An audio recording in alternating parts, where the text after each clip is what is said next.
If the world were like a Sleep Number mattress, everything would adapt for your comfort. Your coffee would never get cold. Your flight would always be on time. And your mattress would always respond to you and your unique sleep needs. Sleep Number mattresses are designed to respond to your body and shift with your changing life, helping you fall asleep faster and stay asleep longer. To experience a whole new world of comfort, visit a Sleep Number store or go to sleepnumber.com. Sleep Number. To a good life sleep. Hey, it's Wes. Today we are sharing an episode of the award-winning podcast RedHanded. Hosted by Suruthi, Bala, and Hannah Maguire, RedHanded is the UK's #1 true crime podcast. With 4 million monthly listeners, RedHanded blends razor-sharp storytelling and deep cultural analysis to unpack the psychology, systems, and cultural forces that shape crimes of all kinds. The result? A show that's both thought-provoking and addictive. In this episode, Suruthi and Hannah kick off part 1 of a 2-part series diving into the murder of 14-year-old Celeste Rivas Hernandez, whose body was found more than 4 months after she visited up-and-coming singer David's house in the Hollywood Hills. The story exploded across the internet, and this episode is exactly the kind of gripping and thoughtful investigation RedHanded does best. If you want to hear part 2 of the case, make sure to follow RedHanded on your favorite podcast app and tell them we sent you. Now, here's the episode.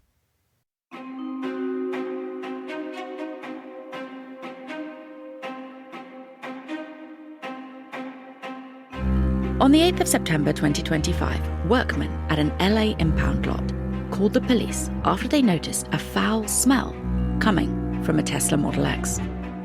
The car had been towed from a swanky Hollywood Hills street 3 days before, after it seemingly been left abandoned. Inside the front trunk, or frunk, which I guess us Brits would call the foot, police found a black cadaver bag covered in flies. Inside the bag was a severely decomposed human head and torso. There was also a black rubbish bag stuffed underneath, which contained the body's dismembered arms and legs. The car belonged to Gen X idol and singer-songwriter D4VD, pronounced David. Henry Zabrowski says DeForvid, and I can't get it out of my head. They do also say that. It became like a joke. So David was the original name, and then people started calling him DeForvid, and then he was like, oh, I actually kind of like that. But we're going to call him David throughout this episode because... I'll do as I'm told. Because I can't. So they know who the car belongs to. And soon the victim was identified through dental records as 14-year-old Celeste Rivas Hernandez. She had been reported missing by her family a year and a half before. And now, with a celebrity and a minor at the heart of this story, naturally the internet exploded with speculation. Had David, a man who had just announced a world tour and who had just released his first studio album that had landed 15 on the Billboard 200, really just killed a child? Or was this 21-year-old, as some of his fans believe, being framed? Within hours of the grisly discovery, images and videos of David and Celeste began flooding social media platforms. And people were pulling lyrics from David's songs that seemed to be about the young teenager.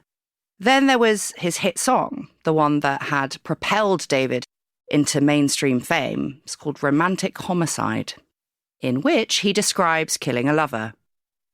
Only in his mind, but still not great. And there was his music video to another song called One More Dance, where he's covered in blood and stuffing a dead body into the boot of a car. That's just art, right? Well, at first, many people, us included, because we have been talking about this on Under the Duvet for quite a few weeks, wondered if this had all just been some sort of horrible but tragic accident, perhaps. Maybe drugs were involved, there was some sort of overdose, and then, like a stupid decision to try and get rid of Celeste's body. Even the LAPD initially came out and said that there may have been no crime at all, except for concealment of a body.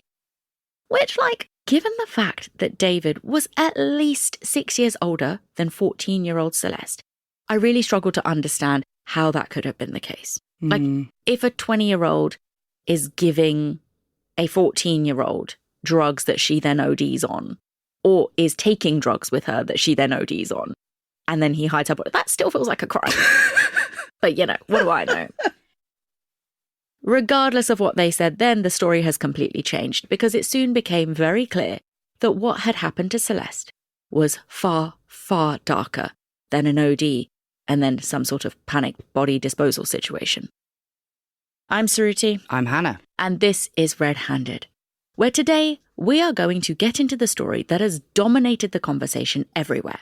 From mainstream media headlines to TikTok, Reddit, 4chan, Discord, and even the skywriting at Coachella. Which, someone told me in the comments, was actually, it was an ad for a TV show. It was completely unrelated. No. Honestly, just complete chance. No. Yes. No. Who's Celeste? What the shit? Anyway, all right. Well, I'm leaving that in because I was happy with that line. Sorry.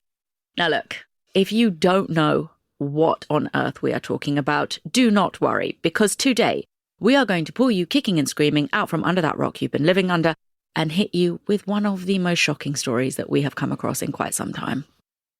So, after Celeste's body was discovered in September 2025, things went quiet with the LAPD for a while. And it would be a whole 7 months before we got our next big public update. And that happened on the 16th of April, 2026, when David was finally arrested on suspicion of murder. A few days later, he was charged with first-degree murder,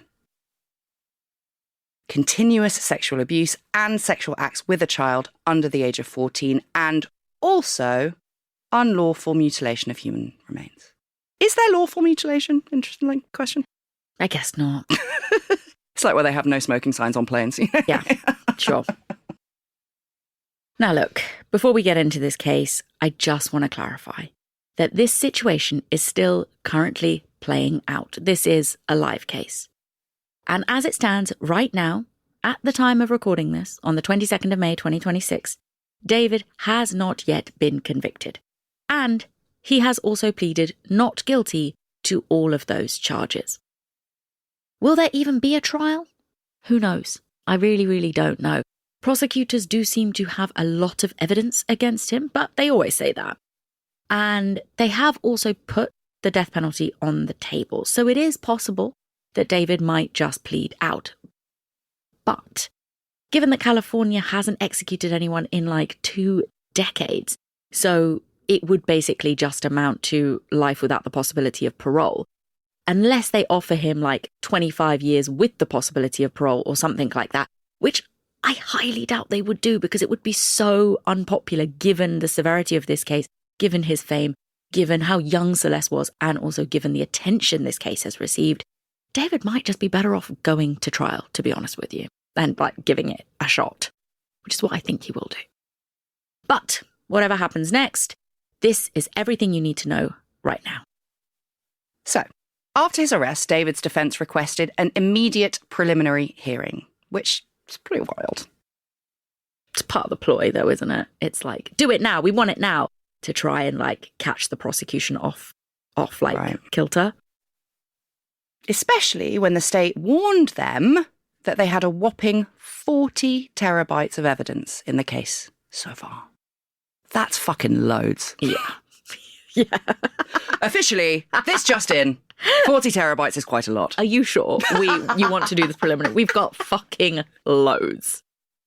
To put that into perspective for you, 40 terabytes equates to over 13,000 feature-length movies. Yeah. Or 13 million photos. Yeah. I can have like 6 on my phone before it's like storage full, storage full. So, the preliminary hearing that was originally slated for the end of May has now been pushed to the end of June. But we still have quite a lot to discuss before that even happens. If anything, I was like, we need to get all this down before June. So yes, firstly, let's start by taking a look at the autopsy report. It was finally released to the public in April 2026. And it makes for incredibly grim reading. Because it seemed to sweep away any notion that Celeste's death might have been an accident. The cause of death was determined by the medical examiner to be multiple penetrating injuries caused by a sharp object.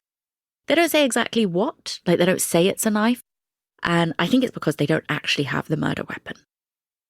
But according to the ME's findings, one stab wound had punctured Celeste's liver and the other her left lung. Either could have been fatal, and the wound to her liver would likely have caused a lot of internal bleeding. Then, as we know, Celeste's body was dismembered. And this is directly from the autopsy report. The bilateral upper and lower extremities show full thickness dismemberment. And that means that both of Celeste's arms and legs were removed. Her arms were cut off above the elbow and her legs were cut off above the knee, with the dismembered legs then cut again into two pieces through the shin. And I know we talked about this on Under the Duvet over on Patreon, but we need to share this grim information with everybody else. Because what is interesting about the way in which Celeste was dismembered, if we, take off our human hats and just put on our, fucking horrible inspector hats, is that I suspect if you gave Mr. Joe Bloggs on the street a dead body and you were like, here you go, chop this up, most people would probably try and dismember that body through the joints, is my theory. Yes. They'd probably go, because I've been doing some field research. I've been chopping up loads of bodies this weekend, actually. And I've been asking people in my vicinity, well, how do you chop up a body? And they always say, well, I would go through the shoulders, I would go through the knees, I would go through the hip joints. That's what I would do. It kind of feels like it makes logical sense because I think people think that's like a weak spot. It's actually obviously not. It is not the most efficient way to do it. The way that Celeste was chopped up is the right way, quote unquote. Because the joints that you have in your shoulders, in your hips, in your knees, they're actually incredibly complicated joints to cut through or dissect. So what does it tell us about the way in which Celeste was dismembered? Did the person who did it perhaps do some sort of research into this? Did they know what they were doing already? If it was David, did he perhaps have some help? Maybe.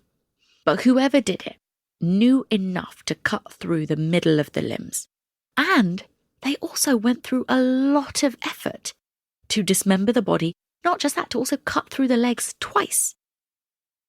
And obviously they've done it so it would fit into the frunk, which is the front trunk. But if they had just put Celeste's body in the boot of the car, they wouldn't have needed to cut it up at all. And they certainly wouldn't have needed to cut the legs up again. So why do they go to so much effort to cut her into such small pieces to fit into the frunk when they have a perfectly usable trunk? I don't know.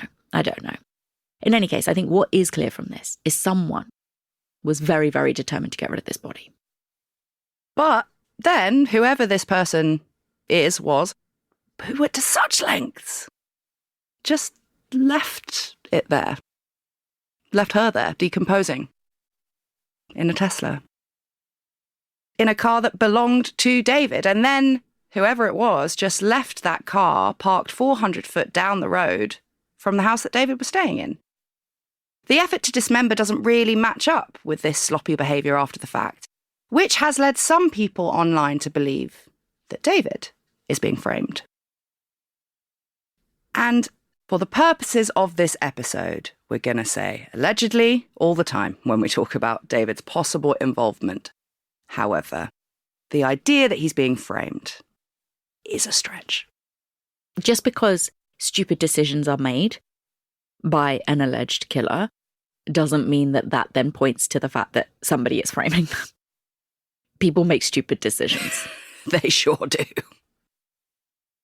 We don't fully understand why David allegedly left dismembered remains in his own car on his own street. But I suspect that if he did do this, David was probably just in denial. Out of sight, out of mind, ditch the body in the car, Because, as we will see, after the body was placed in the car, David went on tour.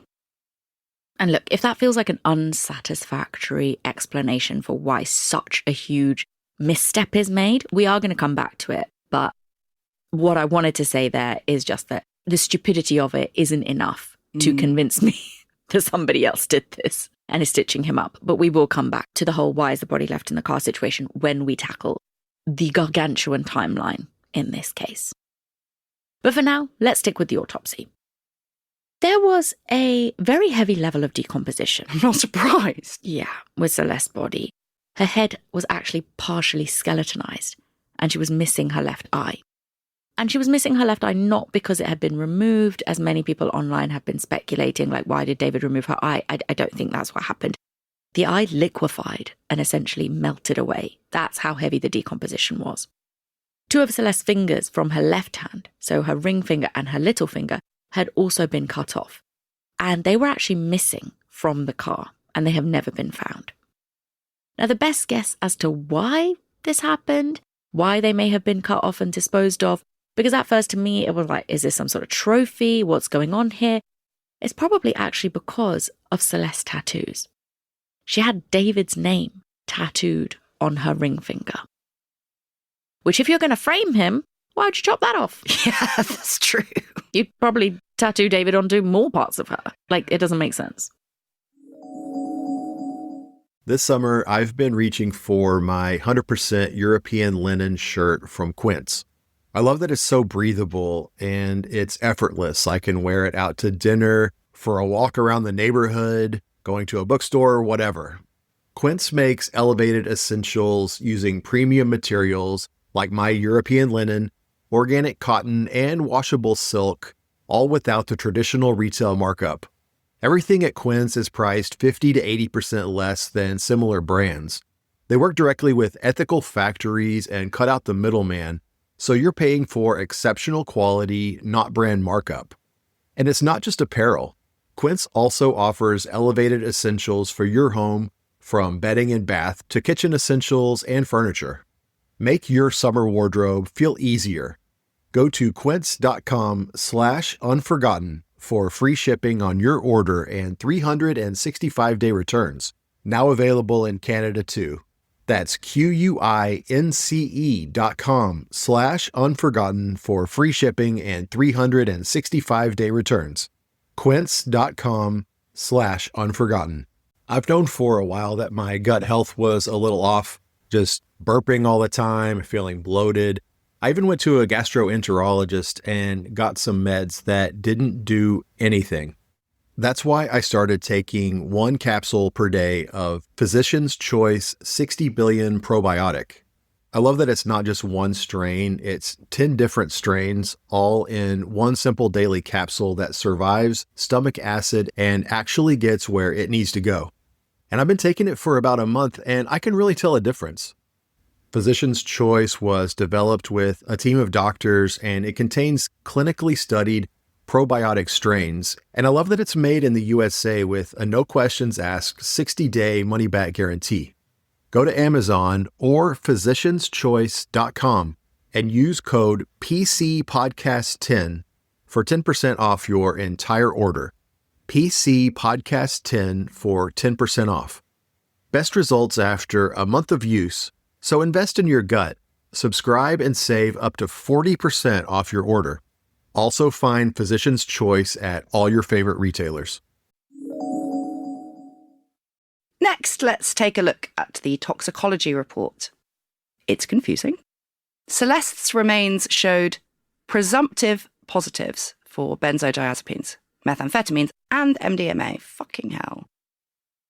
And that was reported in the initial findings.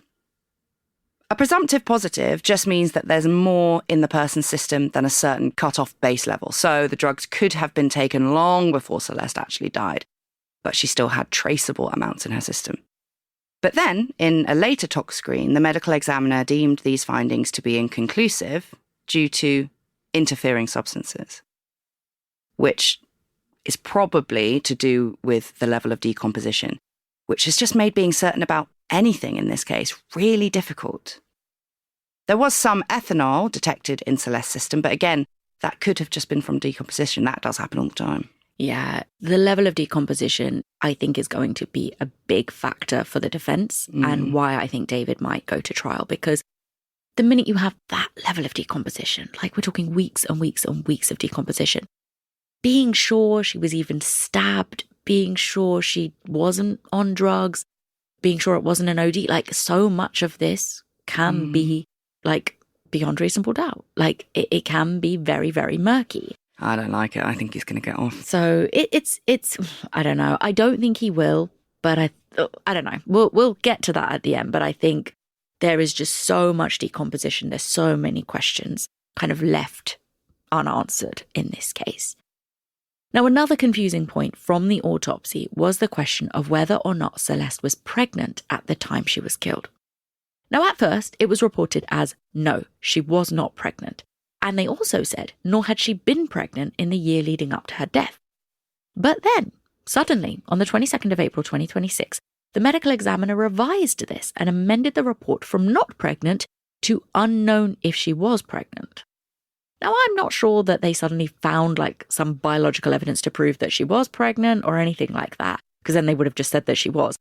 I think they're going off the other evidence that they have, which include text messages between David and Celeste regarding things like pregnancy, Plan B, abortion, etc. And so I think they wanted to leave it more open-ended. So let's talk about the charges before we get into the state's theory of what happened, the timeline, and of course who David is as a person, his childhood, his psychology, all of that. We'll get to it. On top of the charge of first-degree murder, prosecutors have also included 3 special circumstances in their case against David. Number 1, that David laid in wait for Celeste. 2, that he killed her for financial gain. 3, that he killed a witness of a crime. The reason for these conditions is because in California, murder, even first-degree murder, carries a term of 25 to life with the possibility of parole. But at trial, if even one of those conditions are found to be true, beyond a reasonable doubt, David is looking at life without the possibility of parole or even death. And these conditions, these special conditions, are very interesting because, along with the criminal complaint document that the state has also released, it tells us a lot about the prosecution's theory as to how and why they believe David killed Celeste, and also what evidence they have to back it up. So let's go through it. According to the prosecution, Celeste and David had been in an on-again, off-again relationship for years, with the pair meeting online when Celeste was just 11 years old and David was 16. They started a sexual, in real-life relationship when Celeste was 13 and David was 18. But just before she was killed, it seems they had broken up for good, and Celeste was not happy about it. And look, I know people might be thinking, why are you even using the words relationship and all of that? She is obviously a minor and he is 16 when they meet, but by the time they're having a sexual relationship, he is 18. I get that, but I think it just makes the story very confusing if we start to say anything other than what she perceived it as, which was a relationship. But I understand that it's not in a legal sense or in a moral or ethical sense. On the 22nd of April 2025, the pair exchanged lengthy argument via text. Celeste was clearly jealous and angry about David's relationships with other girls, and she says that he led her to believe that they had a future together. In these messages, Celeste then threatened to release damaging information to destroy David's career and life. Presumably, this information was with regards to their sexual relationship and how young Celeste was. Or maybe she was pregnant and saying that she would expose him. So the prosecution haven't released these text messages. Right. And I think possibly the reason they haven't done that is because I think perhaps they worry that it might make Celeste look more unsympathetic. She is a child, right? She is 14 years old when she was killed. So I don't personally care what she was saying in those text messages, but I assume she's being maybe quite aggressive with him, threatening to ruin his life, maybe even threatening to lie about things. Who knows? I mean, not that she has to. They were in a very, very illegal sexual relationship. But I think they're hiding that back because of maybe what's being said in those messages. But they are making it very clear that she was making threats that would have ruined his career. Because, of course, if she was pregnant, a pregnant 14-year-old making accusations like that would not have been a good look. And this is the point the prosecutors are referring to with their special condition on David having killed the witness of a crime. Basically, the crime being his sexual activities with a minor, and she is the witness to the crime committed against her. And they can prove, they're saying, that there was a sexual relationship between David and Celeste down to using text messages exchanged between the pair, like this one that was sent from Celeste to David in March 2025, just 1 month before she died. She texts David saying, "All we do is have sex and hang out, man. I want more than that for myself." And even if you, like me, had never heard of David Anthony Burke before all of this happened, he was absolutely on the up, and certainly had a lot to lose. His songs were streaming in the billions. He'd just been on tour with SZA, and his first studio album was due to be released on the 25th of April, just days after Celeste started threatening to expose him. He had also just announced his own world tour for his new album, Withered. And he had very lucrative product endorsements lined up. Fortnite had just made his song Locked and Loaded the game's first official theme song. They had even created David-related in-game items that people could buy. So at this point, David was worth around $3 million. But his stock was well and truly rising. And this all ties into the state's second special circumstance, that David killed Celeste for financial gain. So the day after these argumentative texts, David invited Celeste over. On the 23rd of April 2025 at 8:40 p.m, an Uber that he ordered picked Celeste up from her home in Lake Elsinore and drove her to his house, 90 miles away. The pair were texting throughout this journey, and Celeste was dropped off at 10:10 p.m. 20 minutes later, at 10:30 p.m, David texts Celeste's phone asking, "Where are you?" But she didn't reply. In fact, Celeste never uses that phone again and was never seen alive again.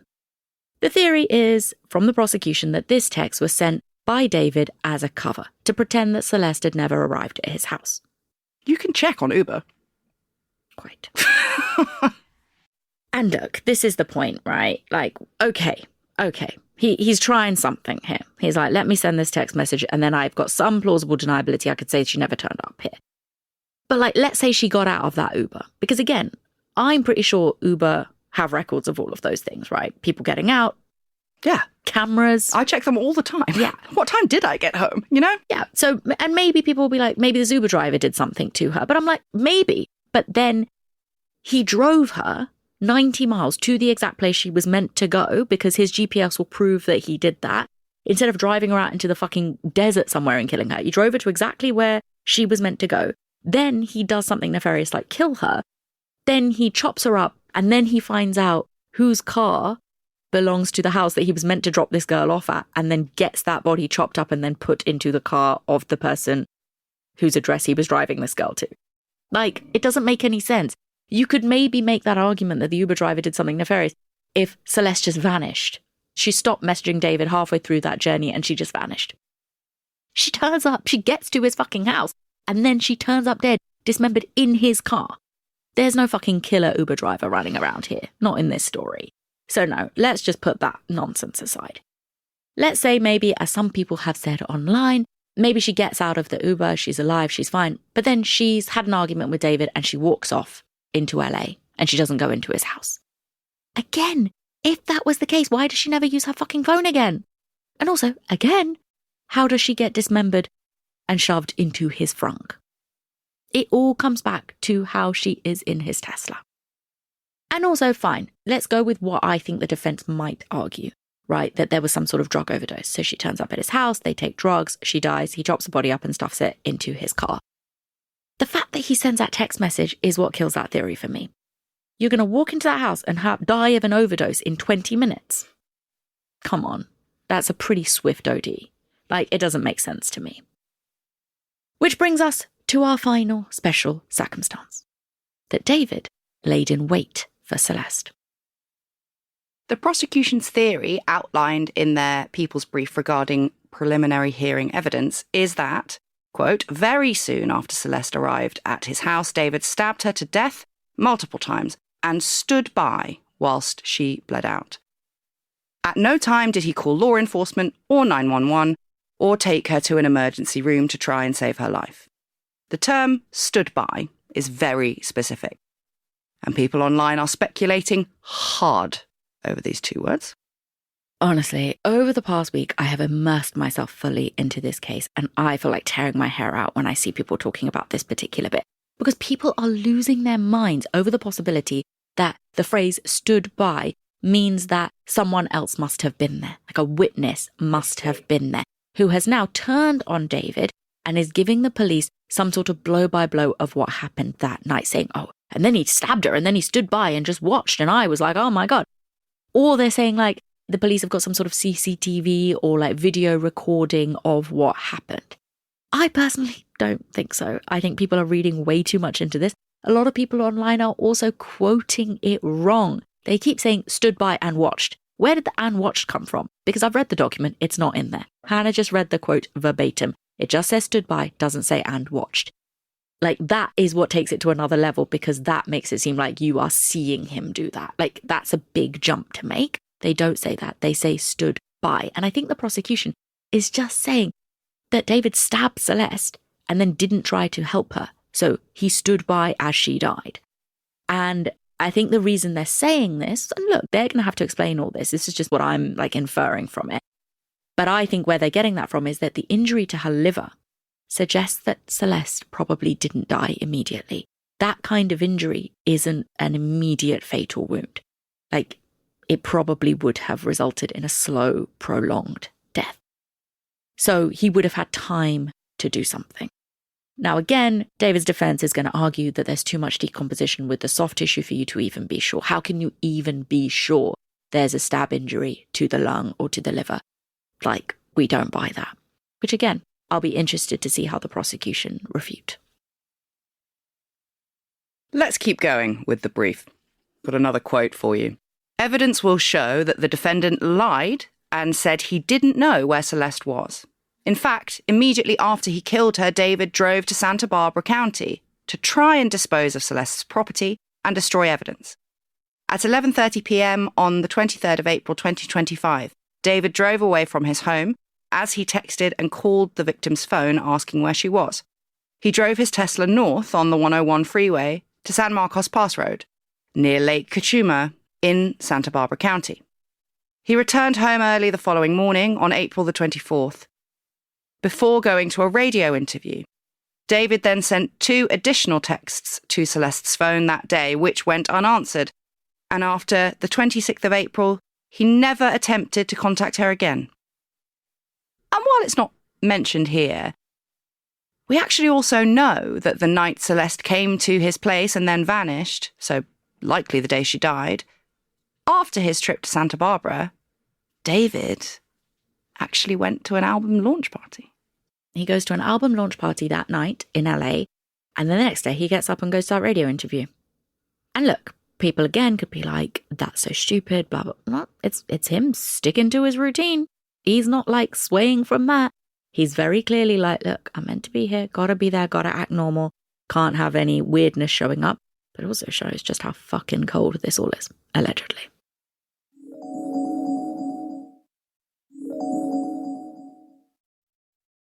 And look, after he does this, he's like, gotta get back down to business. Allegedly. Because on the 24th of April, so the day after Celeste vanished, David ordered a shovel from Home Depot that was delivered to his house by Postmates, which is basically Uber Eats. Couldn't even be bothered to go and get it. Honestly. It's like a Deliveroo murder. He doesn't want to even go. Like, all the stuff of, like, you go somewhere far away, maybe you go to, like, a fucking car boot sale or something. Pay in cash, no Pay receipts. in cash, yeah. Like, all of that stuff. And another reason, this is something I've learned. Do you know, when you take receipts, you have plastic BPAs flooding into your bloodstream within seconds. So I'm like, I don't take receipts anymore. So now I'm like, I've been telling everybody to take receipts. You're poisoning yourselves. Don't take the receipt. Or have a receipt grabber and a little bag that you put them in. Anyway, I'm just saying. So yes, like all of those things, he does not do. He's like, just slowly becoming Howard Hughes. I know. He's just going to start pissing in jars. But yeah, he like orders a fucking shovel to his house. And I'm just like, also, if you're a delivery driver and you turn up and deliver a singular shovel to a house, by the way, that doesn't scream of somebody who's doing their own gardening. It's not his house. He rents it, or his manager rents it for him in the Hollywood Hills. It's not people that are doing their own housework, their own yard work, garden work. And maybe I guess there wouldn't have been a smell yet, but still, like, you know, I'm not going to put it on him. I'm not going to put it on that driver. All, yeah. It gets worse. We'll get to that. Because a week later, on the 1st of May, David ordered 2 chainsaws to his home from Amazon. Fuck's sake. Who knew Amazon did chainsaws? Oh, Amazon do everything. That's true. Now I say it, I'm like, of course they do. The next one, bit more sus. On the 5th of May, David ordered a cadaver bag, heavy-duty laundry bags, and a blue inflatable pool, all again from Amazon, all again to his own house. And yes, I have checked, Amazon sell cadaver bags. Why? I don't know. The world is terrifying. Why would anybody need to buy a cadaver bag? Only thing I can think of. Tell me. Is maybe they're a set dresser. Maybe. That's literally the only thing I can think of why. But there must be a demand, otherwise Amazon wouldn't stock them. I don't. Gen Z killers, apparently. David, like I said, he orders all of these things to his own house. He does try one little diversion tactic, allegedly, because he uses a fake name.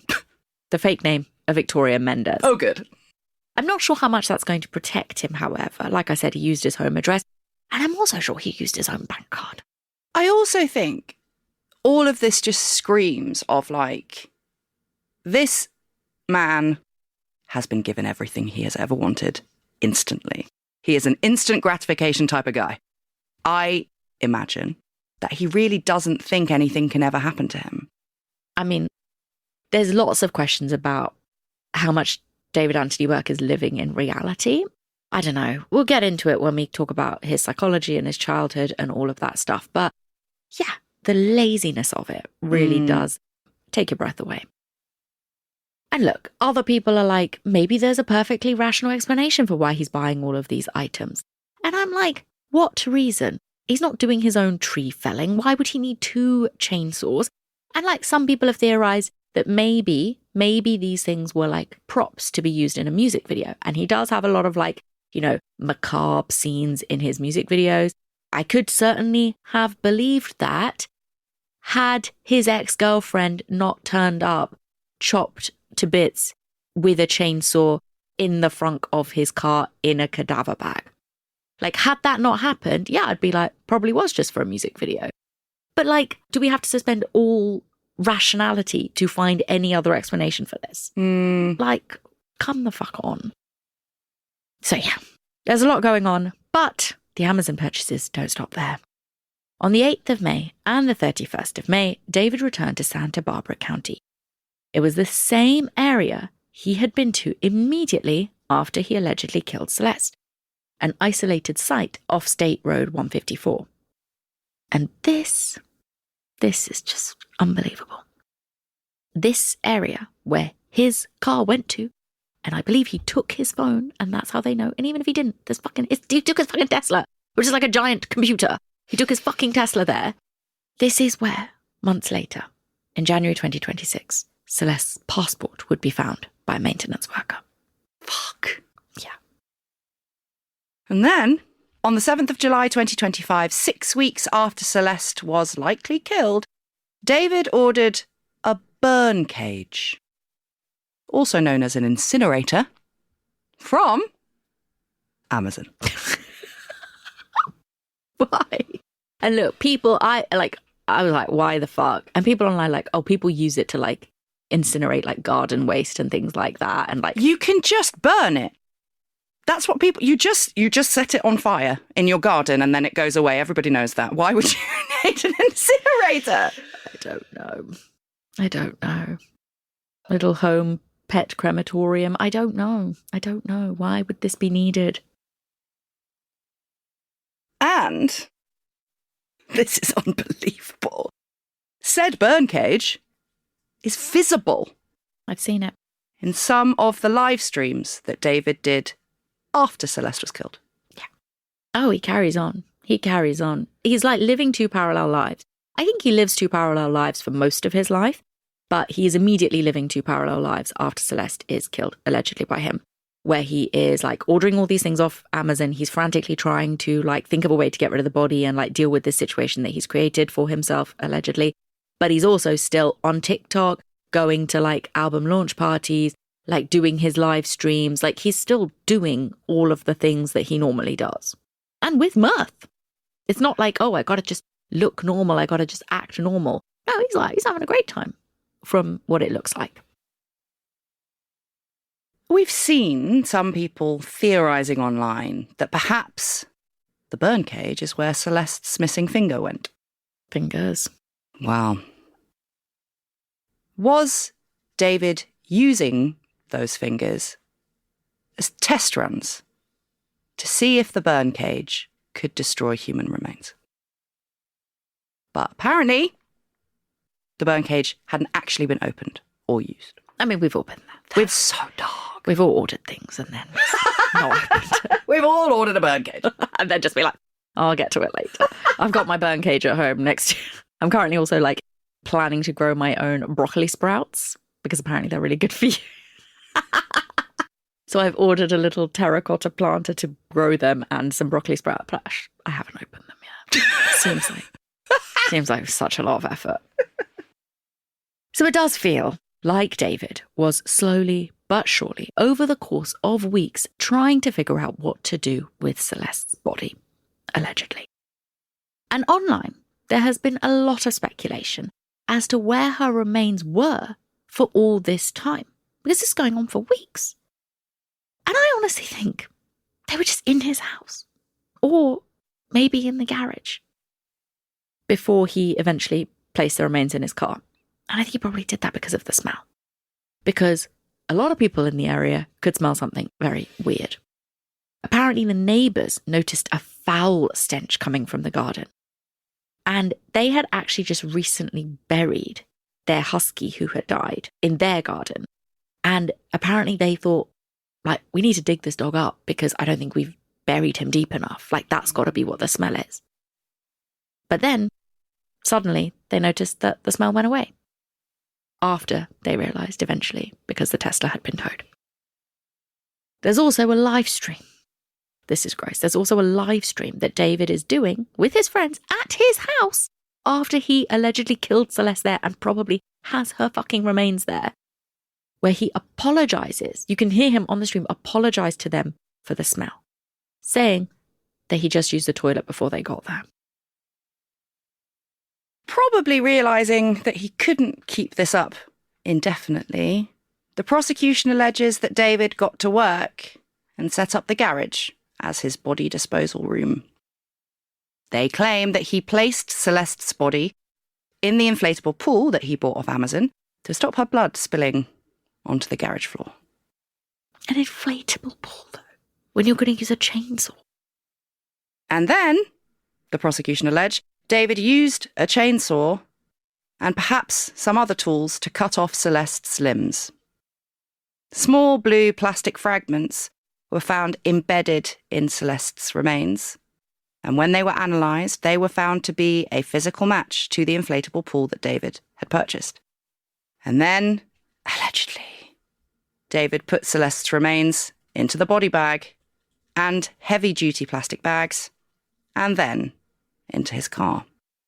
According to the investigators, CCTV and other evidence shows that David was the last person to drive that car on the 29th of July 2025, right before he left LA for a concert tour. A month later, on the 5th of September, the car was towed and Celeste's decomposing, dismembered body was discovered. And look, as we touched on at the start of this episode, why didn't he get rid of the body? Why on earth would you go to the effort of chopping up her body and leaving it in your car and then just disappear and fuck off on tour? It's so bizarre. Now, some people online have been theorizing that maybe he wanted Celeste to be found to somehow legitimize his very dark music. But like, it is dark, but it's not that dark. It's not like he's, Marilyn Manson or something. That was the darkest person I could think of. I don't know. You know what I mean? It's not like he's actually being dark. It's like a lot of dark imagery, but it feels very obvious that it's all metaphorical about like the death of love rather than the actual death of a killer, as he says in the back of my mind. But like, I don't really get it. It's not like he's, remember that case we did about like the Norwegian like black metal bands that were like, actually trying to go beyond just being edgelords by burning down churches and like killing people. I don't really get that with his particular brand of like sort of bedroom pop music. So I don't know. I don't really buy that. And I don't buy that David wanted to get caught. Some people are saying that. I was like, why the fuck would he want to get caught? Because yes, it is weird that in some ways he takes a lot of actions to cover up what he's done. Yeah. But then he also makes the huge mistake of just leaving the body in his car outside his house. Maybe, because remember, he is 20, 21 years old. Maybe he just didn't know what the fuck to do. Maybe also, possibly, was somebody else meant to get rid of the car and the body while he was on tour, to give him that distance, to be like, well, I was on tour, I don't know what's going on, I was away. I don't know. And maybe that person didn't do what they were supposed to. Who knows? Lots of people online are also saying maybe he's just lazy. I mean, he had no follow through, which like maybe, sure, I could see that. But allegedly, David already had killed Celeste, chopped up her body and moved her remains into his car. He's kind of already done the hard part. That's what I was going to say. He does a lot of work, allegedly. Like, it's so odd to just like at the last hurdle, just be like, ah. Yeah, I don't get that. It's like, why not just drive out? Why not just drive out to some remote spot? It kind of felt like when he kept driving out to Santa Barbara County into that remote spot, it was like he was scouting out an area to maybe bury her. Why not just do that and take your fucking Postmate shovel and bury her somewhere in the desert? Like, I don't Or like get. you're in LA, throw her in the tar pits. I don't know. Because I honestly think if the police had not found Celeste's body, especially if they had not found Celeste's body in his fucking car, I think he would have got away with it. I think I'm with you on that. I don't even think he would have been arrested because Celeste was known, even though she was only 14 years old, she was known to be a runaway by police and she'd already been reported missing by her family. Anything could have happened to her. So yeah, I don't know. That is the biggest question for me in this entire case, is why he leaves Celeste's dismembered remains in his car outside his house and then just goes on tour. When Celeste's remains were initially discovered in the Tesla, the police didn't know who she was. All they knew was that the car belonged to David. David's team released a statement saying that they had absolutely no clue what had happened, but they were cooperating with the LAPD, which was a lie. They absolutely were not. They're just like, we're cooperating. No, they weren't. They were completely not doing that. David continued with his tour. And can we just talk about this, right? If you are going to even remotely pretend you didn't have anything to do with this, if we were on tour and the police called us and were like, excuse me, we found a dead, chopped up body in your car, I'd be like, Hannah, man, we gotta go home. Like, I don't know what's going on. This is fucking bonkers. I wouldn't be like, oh, okay. Well, sorry, I'm out of town right now. Like, it goes beyond, like, reasonable logic that you wouldn't come back. He just carries on. Like, it doesn't make any fucking sense. David only cancelled when the police finally identified Celeste. And what's really interesting is that while it took the police a little while to figure out who the deceased was, David's Discord knew immediately. When the news of the body in the car broke, the channel went into meltdown. It had to be Celeste, David's underage girlfriend that they all knew about. The relationship between David and Celeste was a very open secret. Celeste regularly appeared on David's social media, in pictures, videos, and even on live Twitch streams with him.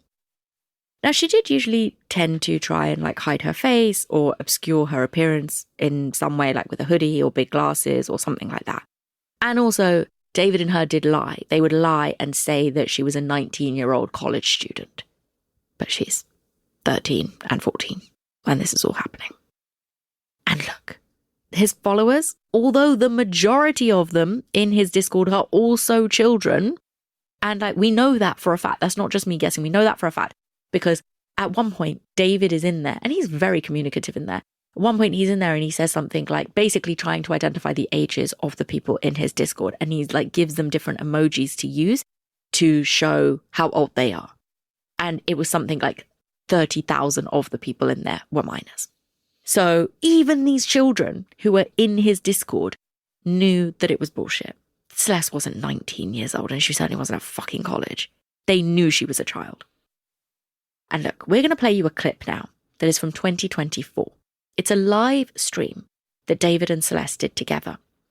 And you'll hear it in a moment, and you'll hear him read these, but I'm just going to read it because it's not totally clear what he's saying sometimes. But basically, they're on the stream and they're reading the comments that are popping up from his fans. It's his Discord or Twitch or whatever. And David visibly starts to look panicked when he's reading these, because they're saying things because Celeste is sat next to him, saying things like, pray for his career chat, you dumb bro, there's no escaping this bro, caught you in 4K, nah, you're going on the Epstein list, don't get cancelled, dog. Dog with a W. Dog. So yeah, this Twitch stream is pretty wild. All right, I'm only going to play you this one. Where's your media I personally don't. Yo, I media trained you. No, you didn't. That's controversial. It's controversial of raping kids. Really good. Okay, It's been a good one. Bye. Bye, guys. Mwah, mwah, mwah, mwah, mwah. Oh my! Delete everything. Delete everything. Everything goes. Everything. Chat. Pray for his career chat. Are we done? Are we? We need to delete this. Are we? Maz, can we delete all VODs? And then as soon as the stream ends, delete the stream too? Can we delete anything? You done for, bro? Y'all are not done? Now you gonna Epstein? Yo, wait. Oh, look it. Answer that one. That's so mean if you don't answer Which one? I'm upset. Yeah, it's a lot. It's It's very obvious that David knows that Celeste is too young for him. Otherwise, why lie? Why lie and say she's 19? And why hide her face? And in the clip we just played you, at that time, he's 18. She's 13. Why would you take such a huge risk and put Celeste on a live stream? And he's talking about deleting it. You can't. He has. So it is gone. But we have it. No, this is a clip. And the reason we have this clip, we don't have the whole stream, because it sounds like a joke where he's like, delete it all. It's not a joke. He's deadly serious. And I believe the screenshots have come forward from the mod that he messaged to be like, I'm serious, delete that stream. So we don't know what else was said on that stream. And the only reason we have that tiny clip is because of Celeste. You noticed in that bit where she goes, read out that comment, the guy who made that comment started screen recording because he wanted David to read out his comment to him and say his name. And that guy saved it and then has leaked it. That's the only reason we have this clip. So we don't have the full stream. We don't know what was said. Don't know what has rattled him so much other than the bit that we have, which if it wasn't for Celeste, we actually wouldn't even have. But yeah, it's very, very weird. Like, yeah. Did he perhaps think that no one would notice? That she was 13. I mean, like a hoodie and some glasses aren't really going to do it. And look, people say all the time with this case, like, oh, well, she was very mature for her age. She was very mature for her age. So? And I don't even think that's true. Yeah. I don't even think that's true. Like, I'm sorry, we just watched that video. She comes across like a teenager. She comes across like a 13, 14-year-old. I don't think she comes across as particularly mature for her age. In like all of the messaging that she does, in like, I've seen a lot of things that she was like reposting on TikTok and stuff. I'm like, that's a 13, 14-year-old. That is not somebody who's mature. I even hate that word that they're using, mature. I think at most I could say advanced for her age, because they were living a very horrifically advanced life together. Like, she's talking about taking drugs very openly. She's talking about drinking alcohol very openly. She's talking about sex and like very explicit commentary around sex. That to me doesn't scream mature. It screams too advanced for her age. But she certainly doesn't look older. There's no mistaking that she is a child, in my opinion. Sold! Here are the keys to your new home. New beginnings sound exciting. From a new marriage to a new home, having access to legal help comes in handy. With Legal Shield, you can connect with a designated law firm that knows your state laws, helping with prenups, real estate contracts, and even wills and estate planning, starting around $1 a day. Legal Shield. Real lawyers, really affordable. For 10% off your annual subscription, sign up at LegalShield.com today. That's LegalShield.com. Legal Shield does not provide legal representation or advice. See a plan for complete terms. So is putting her on the live stream, is he getting off on it? Is he flaunting his underage girlfriend in plain sight? It's so unnecessary. Why do it? Maybe it's just for the content, but I'm like, it kind of feels like, you know, when people say like duping delight, when people are smiling when they're getting away with, like, it kind of, is it a bit of that? I don't know, but it's very odd. It is. And either way, however you slice it, it is very obvious that David's audience, his fans, his live stream attendants, they all know that she's a child. And let's talk about Celeste's comment, where she says, it's controversial of you raping kids. What does she mean? Is she referring to herself? Is that how she then sees that relationship? Is she, you know what I mean? Like, if a child is in a relationship with somebody who's inappropriately older, they are going to be like, no, I'm old enough to be in this relationship. This isn't rape, like I'm consenting. Why is she making that joke? I don't know. It's very weird. But I feel like their entire relationship, a lot of his persona online is being edgy, like saying controversial. So is she just playing into that? Because somebody mentions Epstein? I don't know. It's very weird. And then also the way he puts his hand on her shoulder, like, I don't think it's particularly aggressive, but it is like quite odd. The way he puts his hand on her shoulder and says, I media trained you. Again, it's all being played off as a joke. And if she was of age, if she was 19, I'd be like, yeah, it's just some funny joke they've got between the two of them. But it's very weird. Like, is it he's directing her on how to behave and then she crossed that line? Because that's when he freaks out, because the comments start rolling in and then he's like, delete it all, delete it all. I don't know. It's very strange. And like I said, even though it's played off as a joke on the stream, he does message the mods after and they do delete everything. Some people are saying maybe the prosecution have access to the full stream. I don't know if they need it. They got a lot of evidence, but we certainly don't have it. Investigators have also stated that they found a significant amount of child pornography on his devices. That is a quote. Don't say child pornography, say child sex abuse images. Yes, I think they're very purposefully using the word child pornography because they say it again and again and again and again. It's not just written, it's at that first hearing. I think they're doing it on purpose. And the entire time he just sits there looking straight ahead, no reaction, nothing. Maybe he's been told to act like that, I don't know. And was all of that child sex abuse material downloaded off the internet? Doubt it. Yeah, I don't think so. Maybe there was some. Maybe there was some that was downloaded off the internet. We really don't know. We don't know. But yeah, I don't know. The way they were saying it, it kind of made me feel like that's not what it was. It's probably pictures and videos of Celeste. Possibly other minors that David is also allegedly to have had sexual relationships with. And again, strange. If David killed Celeste to cover up sexual abuse, why did he not delete all of the sexual images? That's the evidence. Again, maybe he just thinks he's not going to get caught. This material could make things even worse for David. Those images, videos, whatever they are, could make this a federal case. And federal prosecutors have vast resources available to them, meaning they get much higher conviction rates. And they hand out much harsher sentences in much more horrific prisons. Yeah, man. I think if this stays a state case, maybe it's worth a shot for him to go to trial. Give it a go, you know? If it goes federal, he should just be like that. I'm out. Yeah. Federal prosecutors have like a 99% conviction rate. Forget it. But for now, before we get to all that, let's rewind a bit to take a look at who knew about the situation between David and Celeste and how it was allowed to go on for so long.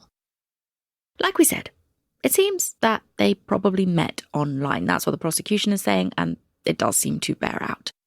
Probably they met through his Discord in January 2022, when she would have been 11 years old and he would have been 16. Now, this was before he blew up and got really famous. Romantic Homicide would come out later that same year. And it seems that for nearly 2 years after they met, their relationship was strictly online.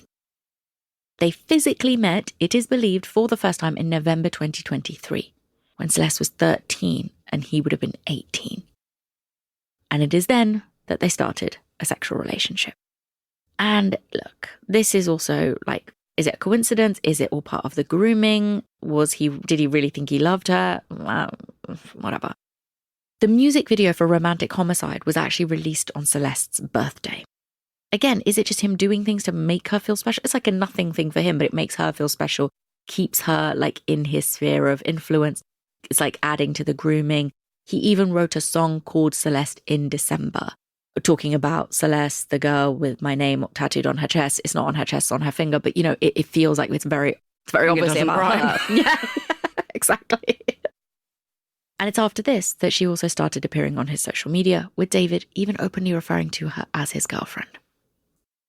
And shortly after the Twitch stream that we played for you earlier, Celeste was reported missing by her family in February 2024. And at this stage, the police did actually connect David with Celeste. And they even contacted him to ask if he knew where Celeste was. He told them that he had last spoken to Celeste on the 13th or 14th of February, but he was unaware that she was a minor or that she was missing. On Valentine's Day, don't think so. He even claimed that he'd only ever met her once in person in November 2023, which was definitely not true. Just have to look at his social media. What's very important here is that the police told David loud and clear that Celeste was 13 and a runaway. Even if we gave him the enormous benefit of the doubt that he didn't know before this, which makes absolutely no sense, because if he didn't know Celeste was underage, why would he lie to the police about knowing her? Yeah, and about having literally just done a Twitch stream with her. But after this visit, there is no room for any doubt about whether he knew that Celeste was a child. He did know, and he continued a sexual relationship with Celeste for another full year before he killed her, allegedly. Okay, guys, we didn't actually plan for this episode to be a two-parter, but we have talked so long, we have so many interview clips, we have so much information on the David case that I think it's worth stopping here for today. And we will pick back up next time with the second half of David. And I promise you it's only going to be two parts because we've already recorded it. So yeah, stopping now, and we'll see you in part 2. Listen, because there is so much information in the second part, including a Haitian warlock ritual cult. Clickety click. We have to talk about. See you then. Bye.